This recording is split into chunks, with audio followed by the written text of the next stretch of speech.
Jadi kula kali panjenengan niki ada dua malaikat sip. Ada malaikat pagi, ada malaikat siang, ada malaikat malam. Malaikat malam itu begitu subuh dia digantikan oleh malaikat siang. Malaikat malam niku naik, begitu naik dia ditanya oleh Allah, "Hei, bagaimana kamu tinggalkan keadaan hamba saya yang bernama Fulan itu?" "Alhamdulillah ya Allah, mulai jam 3 sampai subuh wiritan." Wah, niki catatan bagus. Satunya, bagaimana hambaku si Fulan itu? Wah, mati ya Allah. Mati ya Allah. Allah Maha tahu, tapi Allah ingin mendengar dari malaikat. Subuhan boten ya Allah.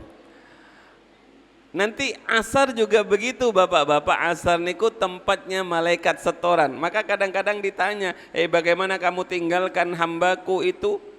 Anu ya Allah, sedang di pantai nunggu matahari tenggelam. Gak enak laporannya bapak-bapak. Sedang di pantai ya Allah nunggu matahari terbit. Orang Islam dilaporkan kepada Allah, malaikat yang datang menjumpai kita dalam keadaan sholat, malaikat yang pergi melaporkan kita juga dalam keadaan sholat. Jadi sholat itu sebenarnya adalah pembersih hati dari kotoran-kotoran dosa.